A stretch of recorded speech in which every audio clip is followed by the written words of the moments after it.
அண்ணா 10 ரூபாய்க்கு சாப்பாடு கிடைக்குமாண்ணா? 10 ரூபாய்க்கு இல்லையாண்ணா? இல்லைங்கண்ணா, நான் ஊரை விட்டு வந்து வேலை தேடி வந்தேண்ணா. பைசா இல்லைண்ணா. வேலை தேடி தான் சம்பாதிக்கணும். 10 ரூபா தானே இருக்குது. ஒரு நேரம் பசினா சாப்பிட்டுட்டேண்ணா 3 நாளைக்கு பசிக்காதுண்ணா. கண்ட்ரோல் பண்ணிக்குவேண்ணா. ப்ளீஸ்ண்ணா தாங்கண்ணா. பசிக்குதுண்ணா. 3 நாள் ஆச்சுண்ணா சாப்பிட்டு. காசு இல்லாமல் சாப்பிடக்கூடாதுன்னு இருந்தேண்ணா. 10 ரூபாய்க்கு சாப்பாடுன்னா தாங்கண்ணா. 10 ரூபாய்க்கு என்னண்ணா இருக்குது? பழமாண்ணா எவ்வளோண்ணா 10 ரூபாய்க்கு தருவீங்க? ஒரு பழம் 10 ரூபாய்ங்களா? ஒரு பழம் கரெக்டாகவே பசி எடுக்குது. அண்ணா சாப்பாடு கொடுங்கண்ணா. அதுண்ணா 3 நாளைக்கு சமாளிச்சுக்குவோண்ணா. ஆமாண்ணா, நான் சம்பளம் வாங்கணுமே தந்துடுறேண்ணா. நம்புங்கண்ணா. இங்கே தாண்ணா பக்கத்தில் இந்த முக்கு போதில் முக்குள் திரும்பினா அங்கே ஒரு ரோடு வருதா? ரோடு மேலே ஒரு பில்டிங் இருக்குல்ல, அது கீழே அப்பார்ட்மெண்ட்டில் தானே இருக்கும். வேலை தேடி வந்த பசங்க எல்லாமே அவங்கெல்லாம் காசு நிறைய எடுத்துகிட்டு வந்துட்டாங்கண்ணா. நான் எடுத்துகிட்டு வரல.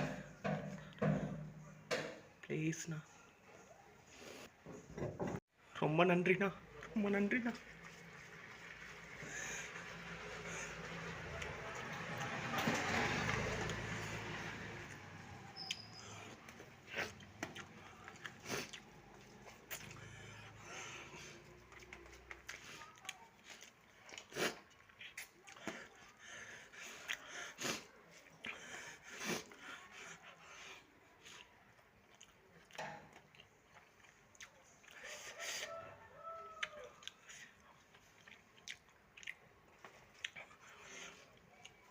தண்ணி வேணாண்ணா, சாப்பிட முடியாது.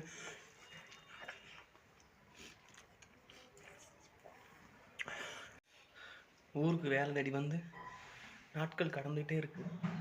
காசு இல்லை, சாப்பாட்டுக்கு கஷ்டமாக இருக்குது. எதுக்கு நம்ம வாழணும்? பெற்றவங்க நம்மளை கஷ்டப்பட்டு படிக்க வைக்கிறாங்க. அவங்களுக்கு ஒரு வேளை சாப்பாடு நம்மளால் போட முடியலையே. பேசாமல் சொந்த ஊர்லேயே இருந்து ஏதோ ஒரு வேலையை செஞ்சுருக்கலாமோ இப்போ தோணுது. பாதி பைசா இல்லை, பசிக்குது. எத்தனை நாளைக்கு அங்கே ஓடி சாப்பிட்டுட்டே இருக்கிறது? வேலை கிடைக்க மாட்டுது.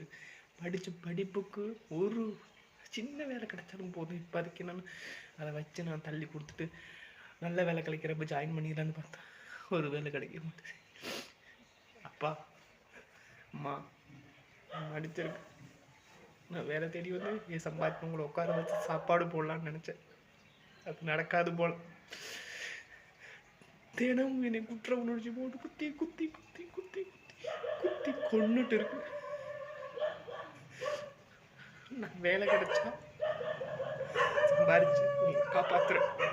இல்லையா ஏன் முடிவை நானே தேடிக்கிறேன். என்னால் முடியல. எனக்கு கஷ்டம். சின்ன சின்ன விஷயம் எனக்காக நீங்கள் வாழ்ந்துருக்கீங்க. உங்களுக்கு என்னால் முடிஞ்ச நிறைய ஹெல்ப் பண்ணலாம் முடியல. இங்கே வந்த நிலைமையே நம்ம ஒன்று நினச்சி வந்தேன், இங்கே ஒன்று நடக்குது. என்னால் முடியலம்மா. மன்னிச்சிருங்க.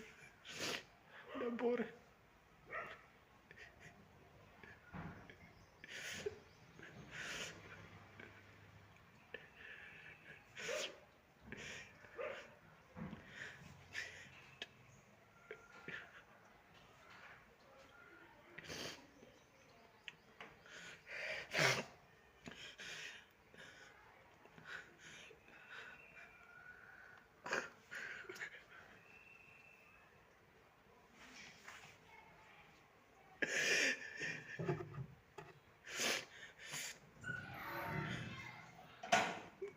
என்னங்க, எல்லாத்துக்கும்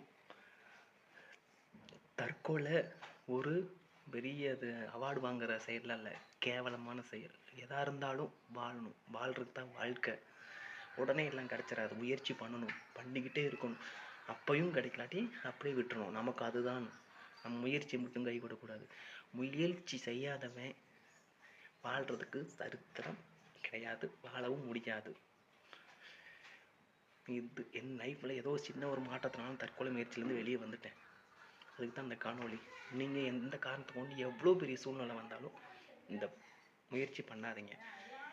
இப்போ நம்ம ஒரு ரோட்டில் போகிறோம், பள்ளம் வரும், அந்த பள்ளத்தை மிதிச்சுட்டு தான் மேலே வர முடியும்னா மிதிச்சு தான் ஆகணும்.